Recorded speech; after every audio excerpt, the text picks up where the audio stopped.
You're listening to Best Forevers, a podcast for kindred spirits, a podcast that encourages you to love more on your friends and to further consider the issue that plague friendships. I'm Alysa Lucas, and I'm here with Claire. Hi, Claire. Hi! She's, again, a repeat offender. I am. You can't keep me away. Well, it's even better than okay, here's the thing. I asked Claire if she would read one of my childhood favorite books, one of the reasons why I do this podcast as part of the 1-year anniversary, podiversary of Best Forevers, to read Anne of Green Gables. Dug through my room, found a copy for her, found another copy for me, and we were going to do it. And then I opened it up and was like, I don't have time for this. School's about to start. Right? Yeah. I'm a senior. I got stuff to do. You have stuff to do. This is just life. I was like, reading? Who's got time for that? Reading for fun. I read all the time, just not for fun. Yeah, exactly. And so instead, I was like, okay, how can I still have Anne of Green Gables as part of the 1-year anniversary month of September? And so I was like, okay, Claire, how about you come over and we watch it? So not only have I made Claire read some of my favorite books from childhood, I've now made her watch a movie, which is fantastic. So yes, we just got done watching Anne of Green Gables, all 3 hours of this 1985 Canadian classic. Did not know it was 3 hours when we were going in. You left that bit out, but it didn't matter. I was here, so it's okay. Well, you were so enthralled and engrossed. I don't know if you noticed the time. I noticed when we hit an intermission, I was like, most movies don't have an intermission. Interesting. Gone with the Wind does. Yes, it does, and I made it through half. I actually haven't seen it all the way through. Don't tell my mom. But yeah, no, the best part is growing up, this was one of my favorite movies, and I'll describe it a little bit to everyone in just a second. But I had it on VHS, and it was a double tape, right? So double tape. And I would always watch it, several times a year when I didn't feel well, I would watch it. And when I lived in New York, when I worked at Mansfield University, go Mounties, I was sick. And I pulled out my VCR so I could have, like, my Anne of Green Gables. Comfort film. Yes, I had to watch it. And then it broke in my VCR. No! That's so sad. It is sad. And so now I have the DVD, but even the DVD has to be flipped over. Yeah. They've yet to master putting 3 hours of film on one continuous thing. I imagine Titanic is on. It's 3 hours and 15 minutes. My friend had the tapes of Titanic, and it was 3 tapes long. Was it? Because it had the bonus features and stuff, too. You had all the bonus content on the 3 VHS tapes. The 3 VHS tapes. So, yes, I guess I didn't remember that it was that long. I mean, I should have known that it's a double tape or a 2-sided DVD. Didn't you think that when I was putting it in and it said you were on side B and you should flip it to put on side A that you might have... I thought it was bonus features. Like sometimes I had those DVDs like the Aquamarine DVD when I was a kid. I loved that movie. You had to flip it over to get the special features like the director's commentary and stuff. So I was like, it's just the bonus version. Like it's not a big deal. Yeah, sorry about that. So Clara comes over. I've made a Anne of Green Gables themed picnic. It was great. We had carrots, which Claire doesn't like, celery and cucumbers with a veggie dip. Yes. We had salad. Mm-hmm. We had macaroni salad. We had potato salad. We had, I tried to make those little cucumber tea sandwiches. You did pretty well. I was impressed. Thank you. I got that off of Pinterest. I made like a curry chicken salad, and we had cheddar and sour cream chips because we're classy. Because that's what they totally ate in Anne of Green Gables, which took place in the 1800s or whatever. Early 1900s, yeah. I think, yeah, right. I think based so. on fashion, yeah, sure. I took a fashion history class. Sure. Yeah. That sounds fascinating. It was great. And then we had a raspberry gelato that I'm counting as raspberry cordial, which is critical too. So I fed you. You did. You may or may not have had raspberry cordial. It's close enough. And I also got you carrots face mask. Which is amazing. I didn't even know those existed, so this is a whole new world for me. And raspberry Burt's Bees chapstick. I basically got a swag bag. It was great. At the door. It's like a party favor. It was great. It was just us and the cats, though. Hey. But yeah, so Clara and I just got done watching it. This was a key movie and book to my childhood, to where I am in loving on Friends, and part of why I had to have Kindred Spirits in the title. Yeah. I wanted it just to be called Kindred Spirits, but the name was already taken. So that's where it's Best Forever as a podcast for Kindred Spirits. It had to because of this movie. So we're going to talk a little bit about this movie, what Claire thought in terms of Kindred Spirits, Bosom Friends, all sorts of good friendship stuff. And so here is a real brief description. To summarize a 3-hour movie in one paragraph. Okay, well, IMDb, the Internet Movie Database, says an orphan girl sent to an elderly brother and sister by mistake charms her new home and community with her fiery spirit and imagination. Which, for one sentence, that's pretty good. It's pretty accurate. Now, the back of the double-sided DVD box says Megan Fellows, Tony Award winner Colleen Dewhurst, and nominee Richard Farnsworth, God bless him, give unparalleled performances in this critically acclaimed motion picture based on the international best-selling novel, filmed amidst the spectacular scenery of Prince Edward Island, Canada. It's gorgeous. Oh, they filmed on location. Yeah, they did. No messing around. This award-winning movie follows an enchanting life of orphan Anne with the E, Shirley, from her the E on the Anne is very critical. Nice. Hence why the Netflix show is called Anne with an E. Yeah. Hey, connections. Let's see. From her struggles as an adolescent to her triumphs as a young woman, a delicate epic full of wit, style, and emotional power. It's very true. Excellent description as Good job, well. DVD back writer. Yeah, whose job is that? That sounds amazing. Written copy for DVDs. I'm in. So there's a whole Anne of Green Gables series as the credits rolled on this movie, and Claire was like, what? And I told her, don't worry, there's more. We just can't watch all of it in one night or one day. It's like a Harry Potter movie marathon. You got to commit to that. It is. You really have to commit. And so these are the books based on Lucy Maud Montgomery. And she was a child much like Anne from the book and from the TV series. And from what I understand from looking online is that her mother died and she was placed in the care of her paternal grandparents who then raised her. She spent a lot of time being lonely or feeling lonely and making up friends, and that this time of loneliness really helped develop her sense of imagination. And that is essentially Anne Shirley, the character in this movie. So to give more of detail of the story, I'll say something and then I'll see what you would add to this. Yes. Okay, so Anne is about 13 years old, and we meet her just reading and being really dramatic, carrying things in the woods, and she goes to this home where there's all these kids screaming, and what appears to be a very mean lady who's upset with her because she's been dawdling and she isn't doing what she's supposed to, and she's an orphan who's living in their house helping them take care of the kids. She goes and takes lunch to the husband and some of his co-workers, staff. I think he owned the mill or whatever it was. Whatever it was. And as she's arriving, he has a heart attack. And so there's a lot of blame placed on Anne for his death because she didn't get there fast enough to get him his lunch. I just made a connection in my head with that. Oh, no. That comes later down the line. Oh, man. It just hit me now. It just hit you. We'll get to that. Yeah, there will be spoilers. This came out in 1985. The book's been around for a while. Unfortunately, L.M. Montgomery passed away in 1942. So you've had some years to get it together. Yeah.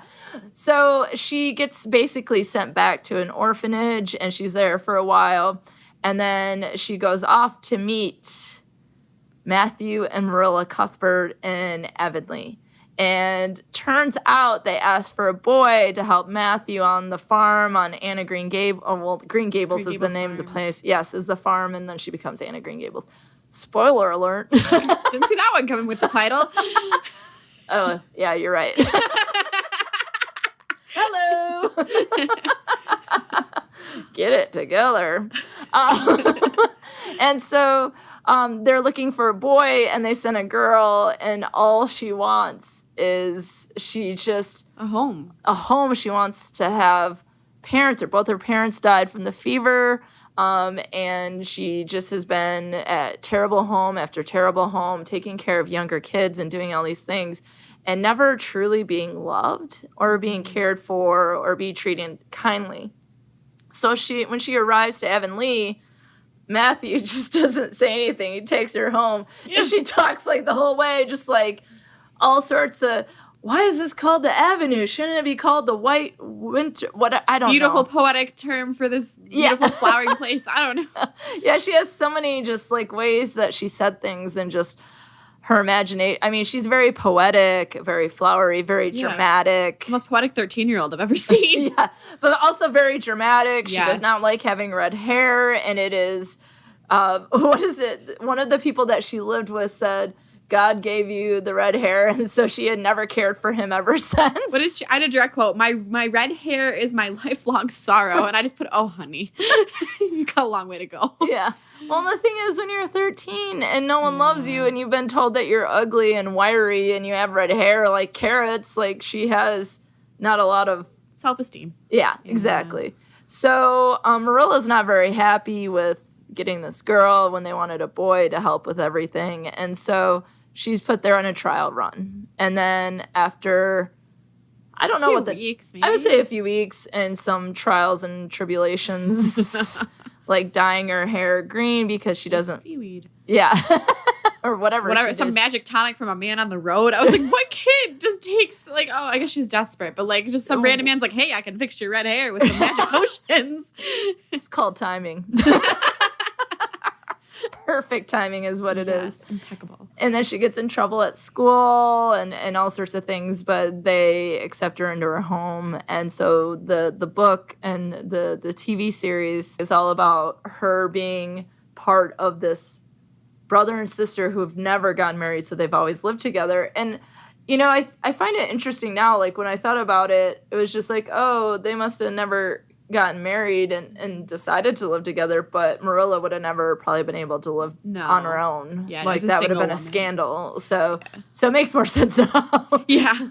Like, 12-year-old Alysa was like, what's happening? I don't know. Hey, it's more power to you, sister. Oh, that's nice. Family's important. Look at that. Well, she chose this. Oh, well, maybe not. Maybe not. But I also think, like, Marilla and Matthew are two peas in a pod, not in the sense that they get along so well, but that maybe it's more of like a yin-yang. It's a complementary situation. Yeah, she's like the brains and the toughness, and he's just the heart and the warmth. And as soon as I was like, here he comes, and Claire's like, what's happening? Oh, it's Matthew Cuthbert's what's happening. Like, I don't know what that means, but okay. And so it's about them in the community and her in school and making friends with her bosom buddy, Diana Barry. And sort of what would you call this? Was this the Jim and Pam of The Office before Jim and Pam existed? Because this was supposed to be in the 1800s, but then came out in like 1985. Like, so Gilbert Blythe has a crush. It is very Jim and Pam. It's like, will they or won't they? Yeah, but Pam is like, Pam's more into it than Anne ever was. Anne's like, I don't know about this. No, I think the thing with Anne is that she is very much like Marilla, that she is stubborn and she holds grudges and she doesn't forgive. Yeah. And so I think that the entire movie is about the lessons that Anne learns, the lessons that Marilla Matthew learn, and just like developing and building a family. And everybody's growing together. Everyone's growing together. And it's not just, you know, for me, rewatching it now, there's lots of moments where I got choked up, even though I've seen this a million times, because there is such a warmth to the story that it's just the kindred spirits. Mm-hmm. It is truly something that makes a difference for the people in this movie, and we can talk about that more. Yeah. So that's my description of it. How would you describe? So you're going to go home after this. What do you tell your roommates that you just watched? I went on a journey. It was a roller coaster ride. It was a lot. It was good. I definitely would emphasize, like, just the importance of her coming to this community and bringing everyone together in a sense. She definitely was, like, they were necessarily missing something, but she definitely, like, brought a whole bunch of people together. It wasn't just, like, the two people that adopted her, Matt and Marilla. But it was like the whole community kind of rallied around her in the end. Like there was trials. Obviously, people didn't trust her at times, and she had to go through some things with her friend Diana, and they were separated for a little bit for a misunderstanding that we'll go into. And just, I think Anne is just, she makes kindred spirits out of everyone she meets to an extent, at least in this town, because up to this point she had a hard time. But. Yeah, it's almost like because she's an orphan, it's almost like the Scarlet Letter instead of, like A for adulteress, it's like O for orphan, and it's like, you don't trust her. Rachel Lynn, Marilla's quote unquote, I'm using air quotes, best friend, who is just a gossip, nosy queen who just needs to mind her own business. Like you said, we were watching limited options. So this town is small. Is it even a town? It's a village. It's a village of people that have a one-room school. Yeah, well, yeah. And a store that sells puff sleeve dresses and 20 pounds of brown sugar. Like, there isn't a lot going on. I mean, it's beautiful, though. You got the beaches. You got, like, little creeks. It's a trade-off. I mean, it's... it's a trade-off. You really have to be into it. Yeah, you got to like nature to live there because you don't have other people to talk to. Talk to the trees. Well, one of the things I think, like, Anne in particular, like, if we talk about her for a minute, like, what she was like, we all know that... We all just want to be included. Like, we all as humans have basic needs, and she's just been cut off from that. And because of wearing that sort of scarlet letter O, if you will, that people didn't trust her. Rachel Lynn, who I was just talking trash about, is saying, like, she's going to set them on fire. She's going to put strychnine in the well. She's just loading Marilla up with all these ideas that there's nothing good that an orphan can bring this community. And as we were watching, I told Claire, this must be where I got my true crime interest. Yeah, friendship and true crime and burning families in their beds, poisoning wells, and bosom buddies. You know? And bosom buddies, right? Like, I mean, but I think that's the thing is, like, when we don't trust people or we don't like people, we treat them poorly. Or if we're fearful of them and we don't understand them, we don't give them a chance. And she had never been given a chance. And Matthew liked her from the start. And she even said that as they were in their buggy on the way back to Avonlea. She wrapped her arm in his kind of like elbows together and just said that I think we'll be kindred spirits. And there was just, Matthew he's so quiet. Yes. And we learn later that she goes, why did you never court with the ladies? He goes, well, to court, you have to talk to them. And I was like, he is the sweetest man who had so much to give. And not that people have to get married, but at that time, I bet that was seen as he's a social outcast. Like he lives with a sister.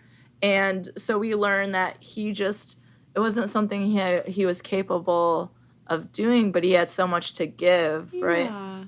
Whereas Marilla had a beau, and they quarreled, to use language from this time and from the movie. I'm sure people use quarrel now too, but that she never gave him a chance, and he just stopped coming back. She didn't forgive him, and she chased him away, wanting him to come back, and he just didn't. Yeah. When we reject people too many times, you can't expect that they'll take any more rejection. And so Anne had been rejected all this time. Matthew is probably rejected from even having the opportunities to get in there and try to develop relationships. And Marilla was too stubborn in which to have these relationships, and the three come together. And Anne is just someone who, I like the description on the DVD where it said, like, she was fiery. She was funny. Yeah, she is funny. She's really funny. So funny. And sometimes when she doesn't mean to be. Yeah, that's me in a nutshell. I don't ever mean to be funny. I just am sometimes. I try to be, like, You're funny. Oh, thank you. Thank God. Thank you. Thank you very much. Thank you. But she's funny, and she has imagination, and she says at a point when she's in this mansion that this is what poor people do. You have to dream it, and that rich people don't have imagination because it's all around them. Yeah. And so as a poor person and not really having a chance and sitting in these asylums, they even call them, or orphanages, that she had to create her own world. And much like the author had what's called a window friend, Katie, where she would look out the window and talk to Katie, who was a person, her friend, who had a better world, and if she could just somehow step through the glass. And I'm just like... It broke my heart. Baby girl, can I give you a hug? Yeah, honestly, can someone just hug her, please? Like, I was like, oh, my poor thing. But, yeah. Oh. But yeah, so she has that... She's a rich inner life to her. Yeah, and I think she is then given love and opportunity that allows her to grow in friendship, although there's some trials and tribulations there. She has lots of difficulties with romantic relationships, but as a 13-year-old, everyone just needs to relax. Yeah. Well, 13 in 1900 is different than 13 now. That's true. You're getting married at 18. If I've learned anything from listening to The Dollop is that you better be married and have children by the time you're 19 because none of you are going to live very long. Yeah. The fever will get you. Or what did that little girl have? The croup? And what did she say? You're like, oh, the croup is tough. The croup is really hard. It is. Especially when there's like no phones and the doctors are far away and the kid isn't breathing. But Anne, having done all of that child rearing, exactly, she was able to help that kid in that chance. And I think that's where she builds a lot of trust with people in the community. Yeah. So I think Anne comes into this community that's almost like it's in a rut. Yeah. And she needs love. She needs she needs relationships. She needs connections. She needs all the things that humans need: affection, inclusion, and care and kindness. And I think Matthew's openness and warmth is what sort of then won over Marilla. And I think Marilla saw a little bit of her in Anne. And then she's like, all I've ever wanted is a bosom friend, a true kindred spirit. And then Marilla's like, well, Diana Barry lives in that house. Bam. Perfect. Boom. And the thing is, but sometimes that's all it takes is that chance in which to be friends. Yeah. So I think Anne just like came in and completely changed the community, as you were noting. And I think that, well, let me ask you this. Having watched it, having interacted with me for how many years have we known each other? Like 3? 3? Okay. Yeah. What do you think? Oh, boy. What do you think what drew me to this story, do you think? Just the pure friendship of Diana and Anne. Just like that wholeheartedness without boundaries friendship that they loved each other. They were best friends. And it was clear from the moment they met that they were going to be friends. Yes, because can we talk about... So we had our version of Anne of Green Gables picnic, but Anne gets to go to this fancy picnic. The church picnic. A fancy picnic, church picnic. Same thing. It's fancy for that town. It's fancy for that time. And here's the thing. We're not fancy here. No, not at all. And so that's when she meets Diana, and immediately she's like, what does she say? My lifelong dream is to participate in a 3-legged race with my best friend or some bosom buddy or whatever. And she's like, there's no other. And Diana's like, there's no other girl. She's like, screw it, we're going.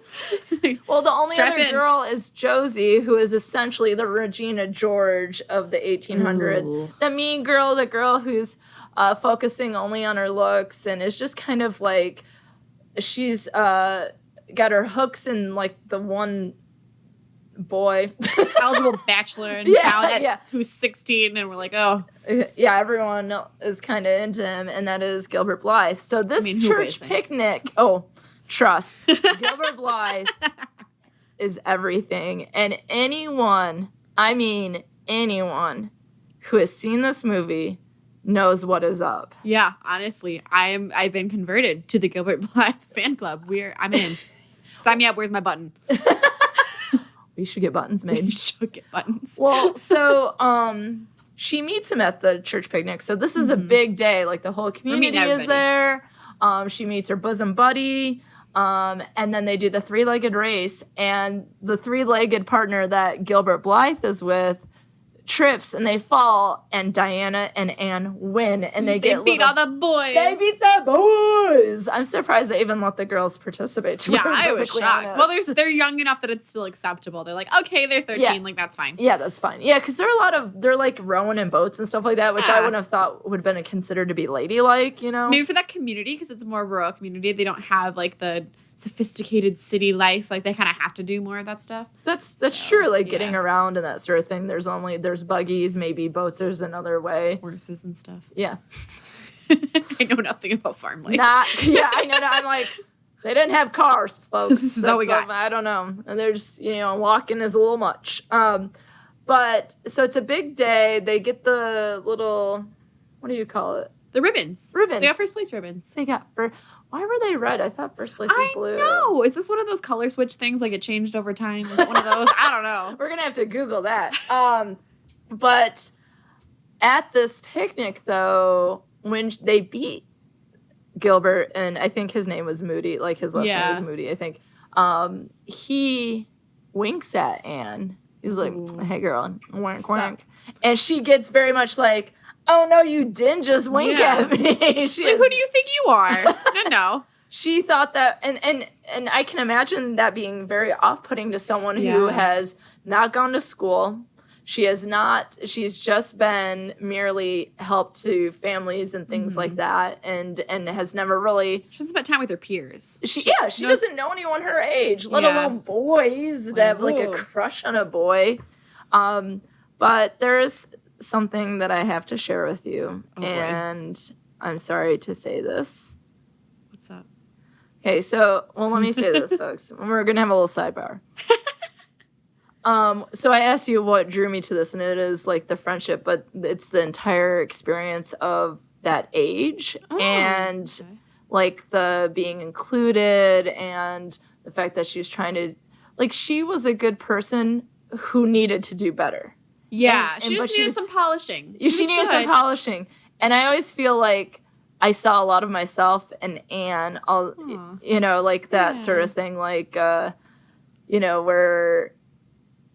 you're just going through these things where it's like, yeah, okay, she didn't like her orange hair. Well, there's things that I didn't like about me. It's like, not feeling like you fit in or not being, like, accepted by other people. I mean, this is an experience I think a lot of people have, and just the warmth of Matthew Cuthbert is sort of like what I would aspire. That sounds cheesy. Like, he's a character in a book, in a movie, but Richard Farnsworth, just to me, is everything in this movie. Like, now, I know that Sarah Grandstaff describes Meredith Early, who was on Heart Cry episode, as this a walking warm hug. Aww. That is Matthew Cuthbert's. Yeah, so if you want a walking warm hug with Meredith and her best friend Carly, please listen to episode 12, Heart Cry. It's so good. But I was drawn to all that. But also, this was also the age when, hey, there's boys. So Gilbert was the in? He was the gateway in? Gilbert, okay, well, I'll say Joey McIntyre, New Kids on the Block. Okay. Gilbert Blythe. Okay. Who's played by Jonathan Crombie and River Phoenix. I'll add Christian Slater. Those are my four. My four. Christian Slater, still proud of you. Joey McIntyre, met last year. All my dreams came true. River Phoenix died when I was 15. Oh, and that's traumatic. He died of an overdose outside the Viper Room. Oh, my God. And so I am very sad that River Phoenix passed. I had a huge crush on him, but he was really talented, and he died so young. And I remember just crying and crying and crying. Yeah. But Gilbert Blythe will always be. I have an Anne plus Gilbert forever on my computer, as you can see here. But unfortunately, the actor who played Gilbert Blythe passed away a couple years ago. Oh my gosh! Wait! Oh no! Yeah, I didn't know that. He is 48 years old. Aww. He had died from a brain hemorrhage. Oh. His organs were donated, so people have Gilbert Blythe, Jonathan Crombie, good organs in their bodies. You go, people. That's good. And when he died, news of his death led to Gilbert Blythe trending on Twitter as fans share their condolences, because I think he quickly leapt into everyone's hearts. I mean, as soon as he comes on screen with his hat, and his hair, and his little eyes, and his little wink at Anne, and then she goes to school, and he calls her carrots, though, and that's when they're. I described him in my notes if we want a modern reference. Yes. He is the Peter Kavinsky of this time. So if you've seen To All the Boys I Loved Before, he is the main guy in that. The character's name is Peter. Is that the one played by Noah? Yes. Noah Centineo? Mm-hmm. Noah Centineo? I can never say his last name right, and I apologize. He's the it guy right now. He is.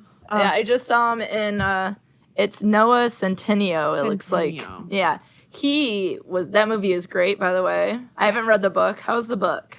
It's good. It's slightly different. I feel like he really makes Peter Kavinsky for a lot of people that haven't read the book before. So, like, sometimes people are disappointed by the book. He does have the floppy Gilbert Blythe hair. That's why I said it. It's perfect. I just broke you. I'm tweeting at that actor later and be like, you better do us proud, Gilbert Blythe 2.0. Hey, you want to do a reboot? Let's go. Oh, don't even tell me that.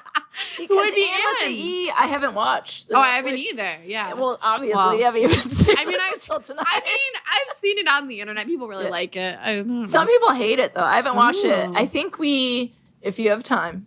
Okay. It doesn't have to be. I'll probably end up bitching it anyway. I was going to say maybe we could watch the first episode and come back together and make a video like we did. Yeah, bonus content. Yeah, let's do that. I'm in. I was going to watch it anyway. That reference speaks to me because I literally just watched, but I can never remember the name of it. To All the Boys I Loved Before. I Loved Before. Okay. Yes. And it's Noah Centineo, if I'm saying it correctly, and he is the new Gilbert Blythe. I'm going to get a poster of him and put him on the wall because he's at least 18, right? He's 22. We're good. Okay, we're fine. We're both good. Everybody's good. I'll just put a little Gilbert Blythe cap on top of it. I'm a someone will Photoshop that. Someone Photoshop I will find it. someone on the internet to Photoshop it. Oh my God. Tumblr, get on it. Someone. Newsies. It'd be like Newsies meets Gilbert Blythe meets Peter Kavinsky. Wait, what's Peter Kavinsky. I almost said Kaczynski, and I was like, is he the Unabomber? No. Not at all. No. But Gilbert is sweet. He is. Smart. Kind of playful, but he understands boundaries once he learns them. Yeah, and almost like in a sense of he respects him too much. Yeah. Like, I feel like, it's like, boy, he could have pushed it a little bit more. Gotta make a move a little bit. And she could have, well, the thing is, I don't want to put all that responsibility on him, although I understand the time. Whatever. But, like, she was just too stubborn like Marilla, and so... But I love at the end when Marilla's, like, tells her that story. Yeah, and it's a wake-up call for her a little bit. Yeah, like, when her... Well, we won't go there yet. But, like, I think she... Okay, do we have to go there? We kind of have to go there. Okay, at the end... Oh, God. It's still rough. Traumatizing. It's raw for me. This is my first time watching this. It's my 90 millionth time, and I'm crying on the couch across from Claire. So when Anne is walking through Green Gables, she's walking in front of Matthew Cuthbert as he's doing whatever, moving He's moving a cow. Okay. Yeah. He's got a cow on a leash, a toe, something. Reins of some sort. I don't do farms. Someone help us. And he falls down and has a heart attack, much in the fashion of the guy at the beginning who she didn't get the lunch to in time. Yeah, and she watched that man die, and then she had to watch a man she actually like loves and adores die like in front of her, and like, oh, she's 16. That's so traumatizing. So 3 years have passed, which have been really good, and I think that when Marilla's brother passes away and Anne decides to stay to help keep Green Gables open and breathing and running and so on and so forth, that Marilla is like, Gilbert's staying here too. Wink, wink, nudge, nudge. He grew on her. Yeah. Well, I think that she was thinking of herself that she wanted Anne to stay with her studies. Yes. And that this boy was going to get in the way. Which is a good message for the time, you know? Put your studies first. That is important. 1985. Yeah. Hey. Look at you. And so I think, though, she realizes with life lost that you can't hold grudges forever. You have to forgive people. And so I think that was like a really touching moment. Yeah, and you have to let people in, too. Yeah. Yeah. But I think what were some of your, now we went from like, she met Diana and Gilbert at the church picnic to the end of the movie. To the end of the movie, and we're leaving out a lot of Diana. And so you can see that the kindred spirits to me is more than Diana and Anne. So maybe we put a pause there for a second and say that in some ways Marilla and Matthew were kindred spirits. Yeah. That Anne and Matthew were kindred spirits. Anne and Marilla, although it might have been harder to find, were kindred spirits. They're parallels. They're so similar that it's hard to see it at first. You know what I mean? Like, it's hard for, like, sometimes like, people with that strong personalities, it's hard for them to kind of come together and be that kindred spirit, but they're the same. Yes. So, or at least similar. Yeah. Yeah. And so I think that some of the things that would indicate those kindred spirits is, so Matthew does a lot for Anne. And one of my favorite scenes in the movie is when he goes to that store and Anne has been invited to like a Christmas ball and she wants a dress with puffed sleeves. Yes. So here are the things that are important to this movie. Puffed sleeves. Number one, there will be a list. And so first off, calling her Carrots with the orange hair. That's extremely important. Then we have the puff sleeves. Yes. Okay, everyone's with us. Yes. You're following along at home. Yes. And so he goes into the store, and it's winter because it's almost Christmas, and Prince Edward Island, Canada. Yeah, wait, that's real winter, my friend. We're not talking Florida here, folks. We're not talking about winter. Some rain and maybe a little lighter temps. No, this is it's like... the Great White North. It is, thank you. And so he's asked her for a rake. He asked the lady who works at the store for a rake. And she's like, what? Well, maybe we have something in the back. And then he's like, well, since I'm here, I guess I could get some sugar.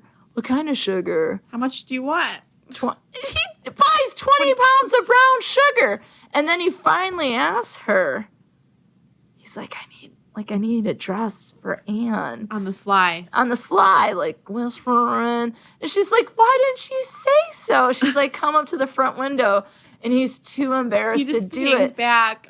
And so when later you hear the story that he wasn't able to talk to girls or to women, you can see just like he has this connection. He has a great idea. He wants to get her the dress that she wants so that she can enjoy it. Have her dream night. And have her dream night. And he even says to Marilla, because Marilla's really harsh and very strict and has a lot of rules and this, that, and the other thing. He even says, she deserves all of our kindness. Yes. And he just wants her to have this puff dress. So she gets it. And she comes down and Marilla's and she looks like... fly. the dress is... ridiculous. I mean, there's so many outfits in here. I mean, we could talk all day about the sweaters that we saw. Oh my gosh, so many. Sweater envy. Yeah. If anyone can make us some sweaters, we'll post pictures of what we want. Just let us know the cost. Quote me a price. Quote me a price. We'll talk about colors, but me and Claire want matching Anne of Green Gables sweaters. Hey, we'll be looking fly with just a touch of puff sleeve. Yeah, a little bit of zhuzh on the shoulder. A little zhuzh. A little zhuzh on the shoulder, and that's great. And so she gets the dress, and she's so happy. And Marilla, she comes down twirling in it, and it's like 20 pounds of brown sugar. And so it's like she knew he was up to something, and then she goes out and thanks him for the dress. Big hug. And just, every time, there's like the hugs, so many hugs. It was great. Got to me every time. Yeah, so I feel like the kindred spirit is there. Yeah. And I think with Marilla, a lot more came perhaps with his death. But when Anne leaves to go to Queen's Academy for a 1-year teaching certificate or education, whatever they called it then, and they're at the train station and she's leaving, like Anne's kind of upset and Marilla's all like got tears in her eyes and is all like, this is just a bunch of... This is ridiculous. Yeah. And then she's like, well, if we're all going to have this, moment, then kiss him too or something. And yeah. she gets on the train, and Marilla says to Matthew, like, she's going to be awful lonesome without us. And he's like, I think you mean us. that we're going to be awful lonesome without her. And something about that, the orphanage making a mistake was good luck. And Marilla's like, no, he knew that we needed her. It was providence, not luck. Like, that's when I start crying. Yeah. That moment when Marilla is like, we needed this girl. Yes. Diana Barry's aunt Josephine calls her Anne girl. They needed their Anne girl. And that's the moment for me, right? Did you have any other moments with Matthew and Marilla that I think those are some of the big the big ones. There's so many. Anytime Matthew's on the screen, I'm just like, my heart just melts. I'm like, this man just has so much heart, and he loves this girl, and he wanted this girl to stay here, even though it's not what they asked for. That's what they need. Like you said, it's what they needed. Yeah. And he is the heart of the film. Yeah. He's the cornerstone we build everything off of. Yeah. And I mean, she brings so much fire and light to it, and Marilla brings us all back on our butts. She grounds us. She grounds us, and Gilbert makes her heart do little flip-flops and his little, all right, his Noah, with your little newsy hat. I can't wait until this happens, as if it's going to happen. Well, the Photoshop can happen. Netflix. Yeah. Oh, yeah. I understand that Anne with the E is a series, but can we just have a recreation of this movie with Noah Centineo as... Who's our Anne, though? That's a key. That will have to be some bonus. We'll have to research that. Yeah, that one... We'll come back to you. I need a more modern reference from you, so I think I'm going to give you a homework task. Okay. All right. I will come back with my short list of Anne choices. And then we'll talk about it. Yes, no, I'll bring headshots. It'll be great. Yes, it'll be great. Okay, perfect. YouTube videos to watch. Yes. Instagram accounts to peruse. So much to do. So then let's talk about Diana and Anne. Yeah. Bosom friends. Everybody's ideal best friend goals. Yeah, what were some of the things that stood out to you about their friendship? They're just so affectionate. I appreciate that, you know? Like, I feel like now, like, we don't really touch each other as much in terms of, like, affection, showing physical affection. Yeah. So I liked that they were, like, holding hands when they were walking and just freely giving hugs, and it was... Women tend to do that more anyway, at least in the current cultural state. Yeah. So, like, that's not uncommon, but I feel like they were just so free with it, and there was no restrictions to it, you know? And even when they went to the winter ball, dancing. and they danced together because at that time, Gilbert felt so rejected by Anne that he then rejects her. Rightfully so. And exactly. Like, she earned that one, and so they danced together. Yeah. But there was a lot of hijinks. Yeah. The classic, okay, we got carrots. We got puff sleeves. Here we go. Raspberry cordial. Oh, man. So Marilla allows Anne to have a guest over when no one else is home for tea and some cakes. And you can even have some of the raspberry cordial. Yeah. Well, here's the thing. Little orphan girl doesn't know what raspberry cordial is. So she pulls out a bottle, and Diana's like, I've had this so many times. Have you now? Because the girl drank the entire bottle of whatever. Current wine. And she got drunk. She was crunk off of raspberry cordial. Right? I was just like, this girl, why does she keep going? She was just poured it to the brim every time and just was like, oh, this is so good. And this is in the time that Anne is setting up the little... And she's just chattering away, and Diana's just drinking, and it just keeps going. In a different room, she's like sent up her fruit cakes and her teas. And what was my note? I said tea parties, and then I said drunk tea parties, even better, until your best friend gets taken away. Well, yeah, because Anne didn't know that it was wine, and Mrs. Barry didn't believe her and said, there you go, scarlet letter with an O. You can't be friends with her. So there is... some deep despair, which is one of Anne's favorite words. But we had the friendship vows come out of that. Yes. That was so important to me. That was a key thing I wrote down, was their friendship vows. Did you write down? I didn't write down direct quotes from it, but it was their basically like friendship commitment ceremony. Yeah. And had Diana repeat a phrase after her that they solemnly swore that they were going to be friends no matter what came their way. And it was just so nice. I was like, oh, that's so pure and genuine. I'll see if I can find it, because I didn't write it down, and I had tried to memorize it in my head, but that was like 3 hours ago. Yeah, right. So, yeah. And I may or may not have had raspberry cordial with Diana, so I don't know.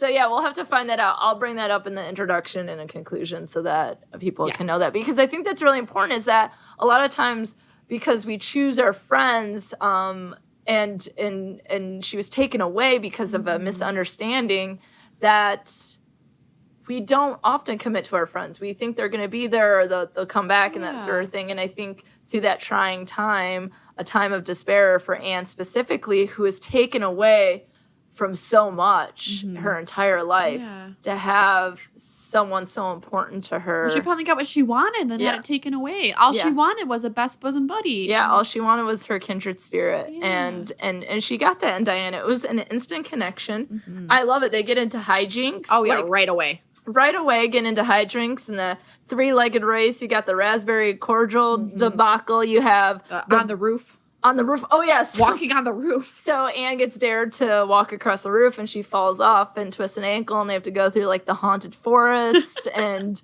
then Anne falls in a well and she twists her other ankle and Diana has to go. It's a whole thing, right? And then they have the Christmas ball and they have the puff sleeve dresses they wear together. And spending time with Diana's aunt, who takes a fondness to Anne as well and treats her like family. Everyone who meets Anne can't help but love her. Yeah. And I think, and it's like, what was wrong with the people before? Yeah. Like, they just didn't have, like, open hearts. And Diana loved Anne, and she would do anything. She defended her. Oh, yeah. She would get on Gilbert's case. She would get on Josie's case. She would pass messages. She would do anything. She'd come running to her if they had that like flag signaling method. Like, oh, I gotta go outside. She's waving red flags. She's got red flags. Anne's just doing something with her window shade. With her window shade. Just up down, like Morse code. I don't know. I don't know what was happening.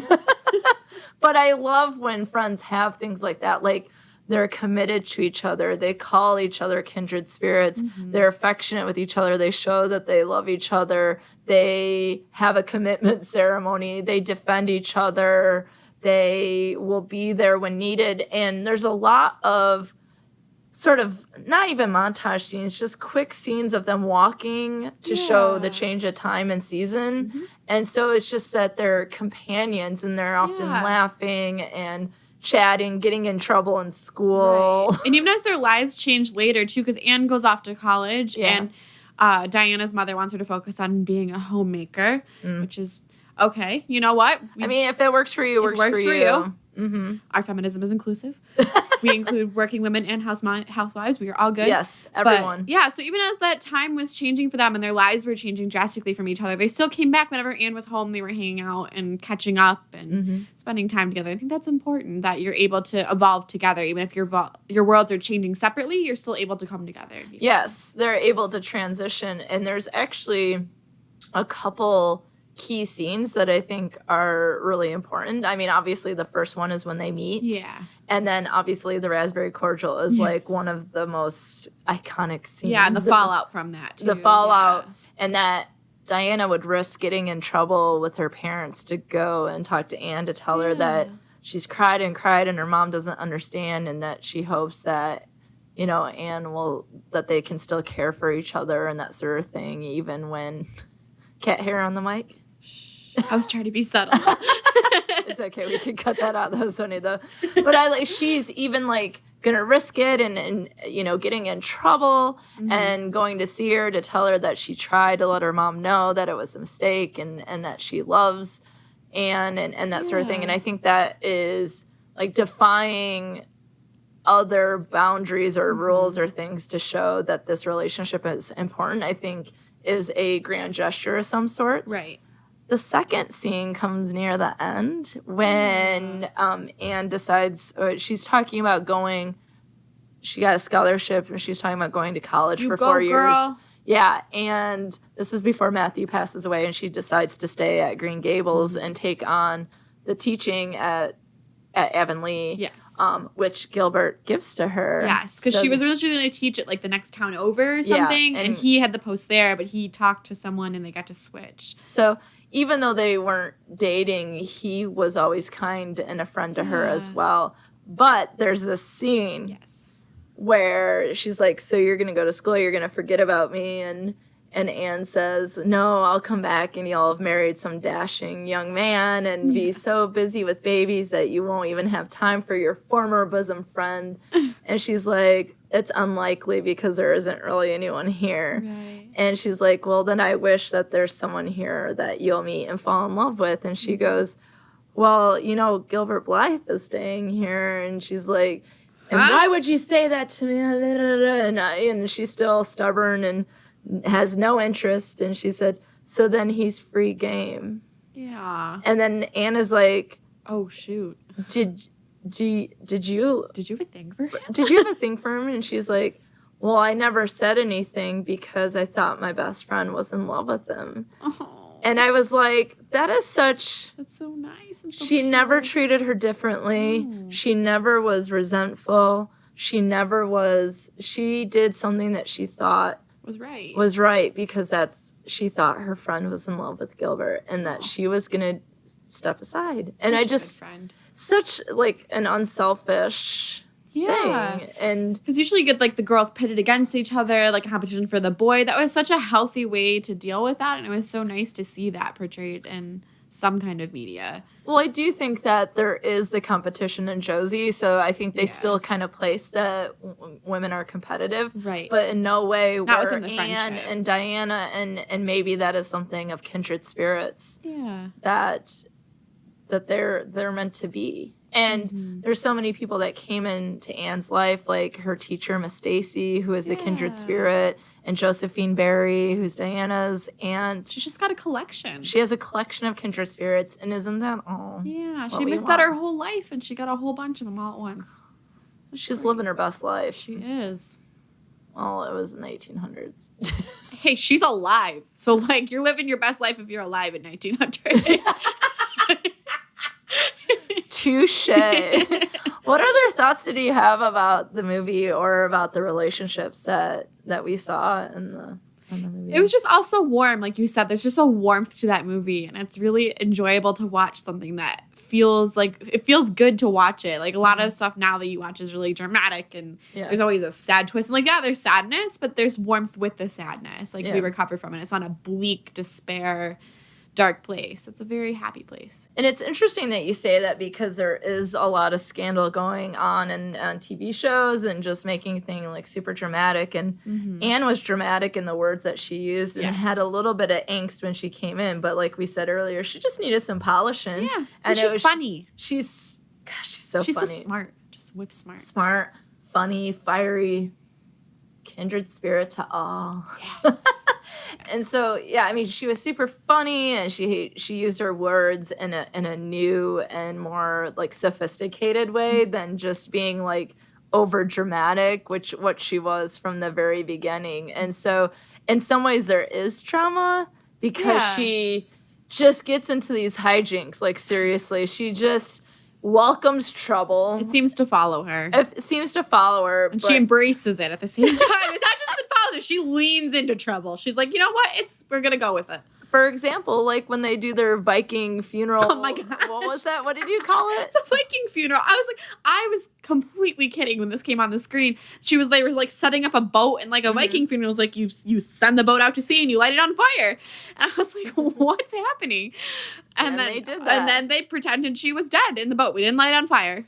No one was killed. No, but as her friends send her off in the boat and they're going to run and catch her on the other side of the bridge, turns out there was a hole in the boat and the boat sort of sinks and she's holding on to a bridge and Gilbert Blythe comes swooping in.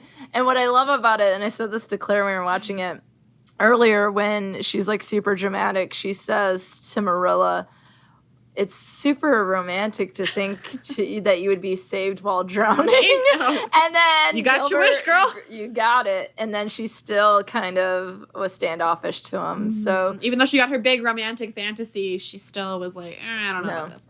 Yeah, she was very much, will they or won't they? It was pretty much like, won't they? Yeah. We're pretty much shutting that down the entire time. You gotta watch the other ones. I know. It's fine. You got me sucked in now. Yeah, we'll have to have a Anne of Green night where we can watch that one. But yeah, I think you're right. There's a lot of warmth. There's something about it, even though it's, to me, I mean, I sit there going, I love that outfit. That lace is gorgeous. That everyone's in hats. Again, listening to the dollop, if you learn anything about, everyone loves their freaking hats. You take your hat off when you go in here. You can't go anywhere without your hat. It's hats just and deathly illness. Hats, illness, and you gotta make do early in life. Yeah. But even with that, it doesn't feel like an old movie. No. It feels very much like easily relatable. It's timeless, and it's full of heart.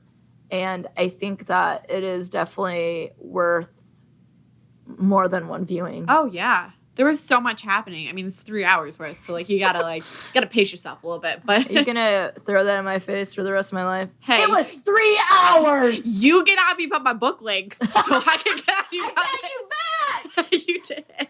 All the books that she makes me read for this book club are long as heck, and I finally got her. You finally got her because my 90-page Sweet Valley Highs got you with a 3-hour movie. You did. But I'm glad I could share it with you. Yeah, it was great. It to me is a large part of why I believe in kindred spirits so much. Thank you for sharing that bit of you too. It's a huge part of your life, and I appreciate being let into that little world. It's a beautiful little world. Thank you. And yeah, and if you look to your, what direction is that to you? My right. Yes. I now have, thanks to the help of Sarah, I have my Anne of Green Gables art wall up with all of my favorite pieces, some that Kate made for me, some that I've bought off Etsy, and so I will share that with everyone so you can see. I mean, but clearly I got an entire wall dedicated to, and who isn't on the wall? Gilbert. That's because this is about friendship. No, I'm going to get one of Gilbert, and maybe what I'll do is put it at the top of the stairs, so every time I walk up, I'm like, hello, my first love, you. Friends mean a lot, but I need a Gilbert Blythe. We all. Well, that's the thing also. Okay, last thought. Yes. Because this is fun to share with someone else who has never seen or know maybe much very little about it. Yeah. But one of the things is that she doesn't make a lot of time for romantic relationships, which reminds me a lot of my life. Same. And that it's all about friendship, but you have the importance of a family, even if it's siblings. You have neighbors, you have the community, you have teacher to student, student to teacher, you have friends, you have potential partners, and that sort of the advice that she gets is keeping at her studies, keeping with her friends, keeping with Green Gables, maybe giving Gilbert a chance that a well-lived life is probably going to include all of those things. Well-rounded life. Well-rounded life. Yeah. So we all need our Gilbert Blythes and our Diana Barrys and our Matthew Cuthberts and our Marilla Cuthberts and maybe even our nosy ass Rachel Lynns. Maybe not her. I'm fine without her. She was nosy. She was too much. She would put on her hat and walk over and just nose in the air, hat on her head. Let's go. Well, thank you so much, Claire. I appreciate it. And thank you for your 9 hours of time today. Thank you for having me again. It's always great to be back. Yes, you'll be back next time when you make me read Percy Jackson, which is how many pages? 300. Next time when we read Nancy Drew and it's only 95 pages. It's not. Nancy Drew is at least 200 pages. I'm about to show you. Okay. We'll settle this off, okay. Mike. Yeah, we're going to have to take this off, Mike, folks. We'll talk to you later. I love that I was able to share this TV series, Anne of Green Gables, with Claire. I talked about wanting to analyze the book way back in episode 1, Friends at First Sight. And finally doing it at the 1-year podiversary time, right? And it's just exciting to share some part of my world with her and with all of you, because this book and TV series left such a strong impact in my life that I truly think about it in some way every single day. I've used examples in my classes. I have pieces by Kate and other Etsy artists in my house and in my office at work. And I think about my own kindred spirits, my friends trying to text or talk to or send memes or interact with in some way almost every single day or every single week. In particular, there are a few things that really have stuck with me, and having watched it again with Claire, that just mean the most. First, Ella Montgomery got at the heart of human and relational experience with her Anne of Green Gables series. We all want friends. And starting with Montgomery's life, which was filled with loneliness, much like Anne's, the wish to be connected to others is a common human experience. And I love the quote, "My greatest wish, apart from staying at Green Gables, is to have a bosom friend." Anne tells this to Marilla, and Marilla's like, "What's a bosom friend?" Anne continues, "A bosom friend, an intimate friend, you know, a real kindred spirit to whom I can confide my inmost soul." That's what bosom friends are. That's what kindred spirits are. These are people that mean the most to us, and that we can in some way share a part of ourselves with them, and vice versa. As Claire and I discussed, Anne always wanted a kindred spirit, and by accidentally getting sent to Marilla and Matthew Cuthbert and Avonlea, she had a collection of them. She made a whole collection of kindred spirits. Friends, teachers, neighbors, Marilla and Matthew. She was able to find what she always wanted and truly deserve. We all deserve to have friends in our life. We all deserve to have good friends in our life. And loneliness can be absolutely devastating. And although one can be lonely when you are in a relationship, whether it be a friendship, romantic relationship, or family, Anne blossomed with friends and kindred spirits. She became a better version of herself and achieved more than she or anyone else would have ever imagined.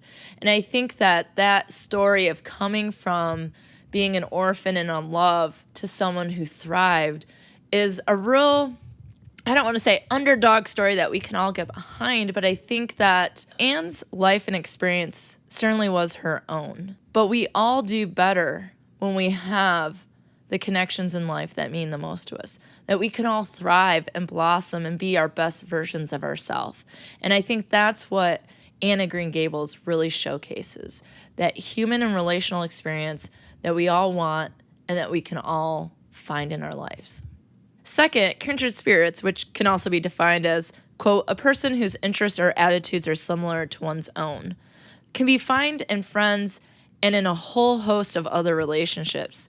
The connection, affection, and love and ability to share one's inmost soul may be wanted or expected in friendships, but it can happen in so many more relationships. For example, Matthew and Anne were also kindred spirits. She noted that on their ride back from the train station when she first met him, that she just knew that they were going to be kindred spirits based on their instant connection, his warmth, her interest in having a kindred spirit, her interest in having a home with people who care and love about her, that there was a connection that the two made that was going to be unbreakable. And so I think what's important here is, yes, friendships can be different. They are chosen relationships. They are different than, say, a parent-child relationship. They are different than coworkers. They're different than romantic partners. But all those relationships are very layered. And the fact is, I am friends with my parents. I wasn't when I was 15, but I am now. I'm not always friends with my coworkers, but I do have some friends that are coworkers, right? That we need to think that our romantic partner can be our best friend. We have to think about relationships in these wonderful but layered and sometimes complicated and complex ways, that friendships can be very far-reaching. I can be friends with my cousins, brothers, parents, students, because it's all about the connection. So although Anne had several kindred spirits, for many of us, one friend or kindred spirit that means the most is what we want and what we deserve. That it can really get at the idea of quality over quantity. But like Anne, there are people in this world who make friends wherever they go. People love them. They want to be around them, and they are a friend to all of those people. Third, in the story, there is a misunderstanding over some raspberry cordial, and Diana and Anne are kept apart, and then they secretly come together. I love it. They risk getting in more trouble, right, to come together to talk about how they truly feel about each other. That although Diana's mom no longer wanted the two to be friends, that was not how Diana felt. And she came to Anne, and together they made friendship vows. Anne hopes Diana will never forget her, and Diana says, "I won't because I love you." And Anne replies with something along the lines of, no one has ever loved me as far as I can remember. And this has to be a huge, life-changing moment for her, one that she would never forget, that she was always looking for a bosom friend, for someone to love her, and she found that in Diana Barry. So together they vow, quote, I solemnly swear to remain faithful to my bosom friend, Diana Barry, or Anne Shirley, for as long as the sun and moon shall endure. Now, we don't hear about friendship commitment very often. This is a voluntary relationship that we choose, and so perhaps we can take our friends for granted that they'll be there when we need them or when we want them to be there. But if we choose our people, why not tell them how much they mean? Why not show affection for the person you want to share your inmost soul with? Maybe you don't say that you love them like Diana says to Anne, but aren't there endless words and acts that we can do or say to show our friends that we choose them and we're so glad that they chose us? And so it makes me wonder, how do you communicate to your friends a level of commitment? Do you believe that friends can be committed to each other? And in what ways? Finally, now, there's so much more that I could discuss.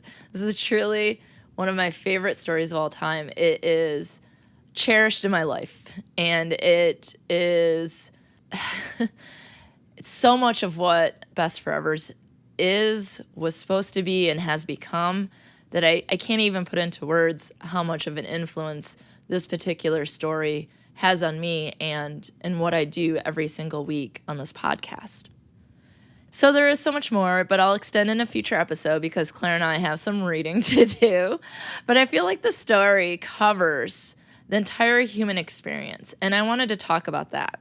I know I said that as my first point in referring to Montgomery's life of loneliness and how that's reflected in Anne and her window friend Katie.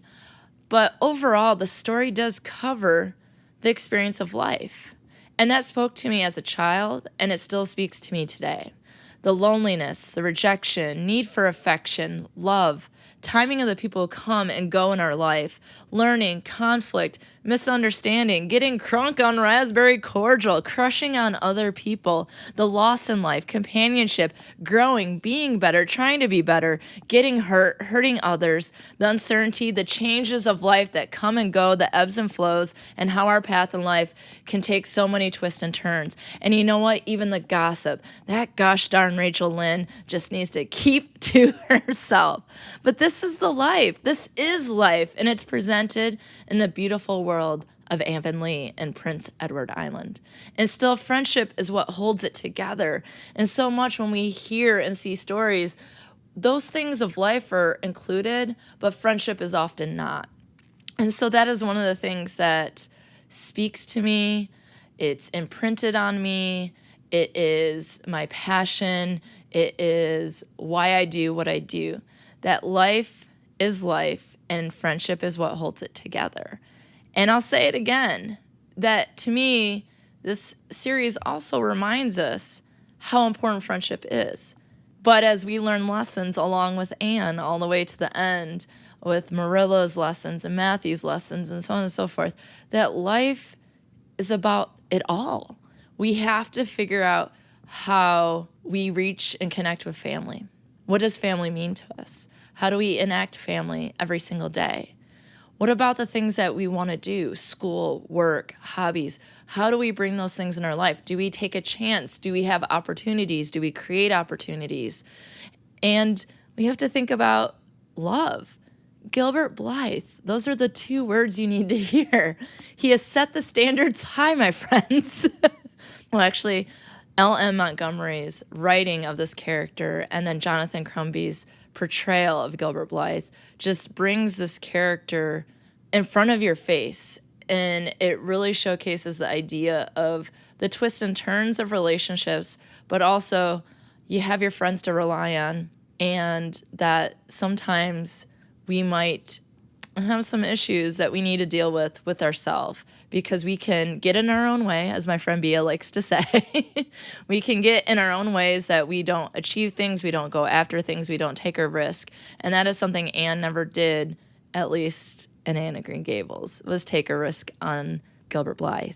But it is Marilla who lost her beau and lived a life with her brother and her friends and now with Anne, and Anne came to her at a time when she needed it the most, she then can impart the knowledge on Anne that life is about having perhaps it all. And sometimes people might say, or you might think that not everyone can have it all, but isn't that something that we strive for, that we hope for, or that there's certain things that mean to us what life is? So for some people, maybe it's family. Maybe for some people, it's love. Maybe for some people, it's friendship or school or work. And for some, it's about having all those things, because we all deserve to be happy, healthy, and safe. I just love how it all connects back together and how I view the world. And I know that it comes mainly or partly from Anne of Green Gables. Did you read Anne of Green Gables growing up? Or maybe you shared it with your kids, students, or friends? Did the TV series impact you in a similar or different way than it did for me? I'd love to hear about your connection to this beloved story. You can send me your stories to bestforeverspod@gmail.com or check out the surveys tab of the podcast webpage.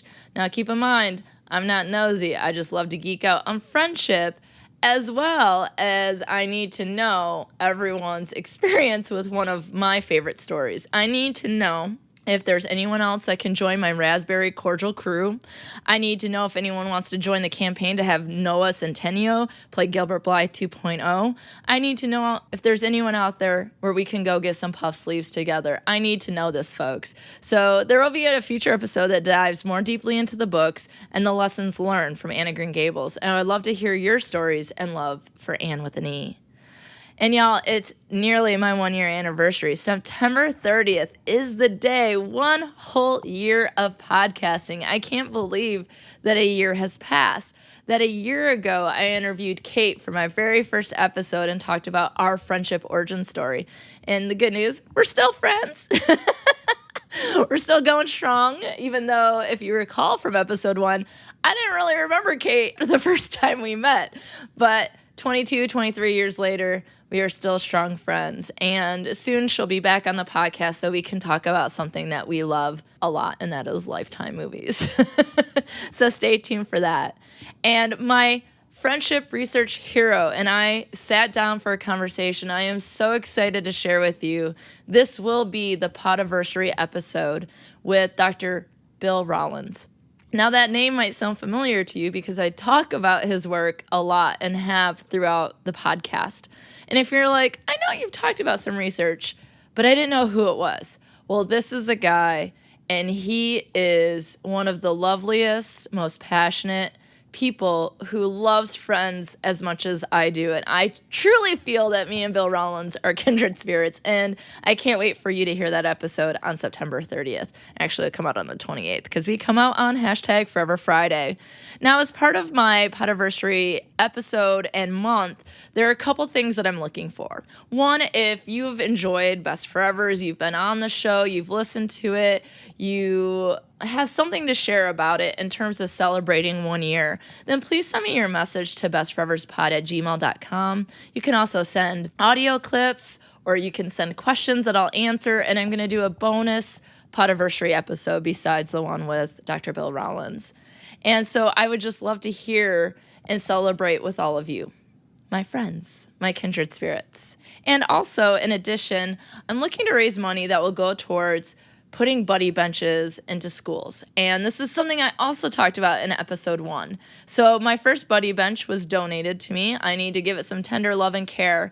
And if you donate money to the bench, $1, $5, whatever the case is, you will get your name etched into this bench. And once it's got that tender love and care, your name and your friend's name will be etched into the bench, and then it will be donated to a local school so that there are other people who can come together and embrace each other and have conversations, try to decrease loneliness, but just really try to start a friendship. Just think of all the friendship origin stories that might come from one of these buddy benches. So if you like what you have in your ear holes, there's a few things you can do. I'd love to have you follow Best Forevers on social media. You can follow the podcast on Facebook, Instagram, and Twitter at Best Forevers Pod, and I'm at Dr. Alysa Lucas on Twitter. Social media is a way that I connect with all of you. I share updates. I give teasers about episodes. I let you know when there's an early release on Patreon. I post articles. We get into conversations in the Facebook group about friendship. And there's so much more discussion and information that can come. And I love to interact with all of you. And I hope that we can soon connect on social media. Now, if you care about friendship like I do and want to support Best Forevers, you might consider supporting the movement to love on our friends more on patreon.com/bestforeverspod.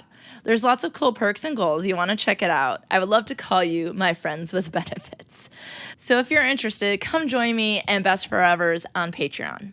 Finally, thanks for listening to Best Forevers. I appreciate every single listen, like, follow, post, and retweet, share with friend, whatever the case is. I love it. I appreciate it. It means so much. So please subscribe, rate, and review Best Forevers. It is very helpful to getting the podcast out to other people so that they can start to celebrate and love on friendship more. And certainly subscribing, rating, and reviewing can help there, but also just sharing it with your friends can also do that. And of course, it warms my friendship-loving heart to know that you would share this with other people. This week's promo is from the Unassigned Reading Podcast. You can listen to sisters Sarah and Rachel talk about all the books that were not and probably won't be covered in your English classes. Now, this is an English class I can get on board with. I love the lively discussions, thoughtful analysis, and of course covering books that most don't often consider should or would be taught in school. And I'm so ready for all the YA books. That is my jam, starting with the Harry Potters. Oh, Harry Potter fans out there, I know you're going to want to get in on this action. So if you love books like Sarah and Rachel do, or you don't have time for book clubs like me, then get these lovely ladies in your earholes stat. And be sure to subscribe, rate, and review. So until next time, friends, enjoy some raspberry cordial, add some puff sleeves to your wardrobe, follow Noah Centennial on Twitter so we can get that campaign going, and give love to our bosom friends, our kindred spirits, because without our Diana berries, who would we be?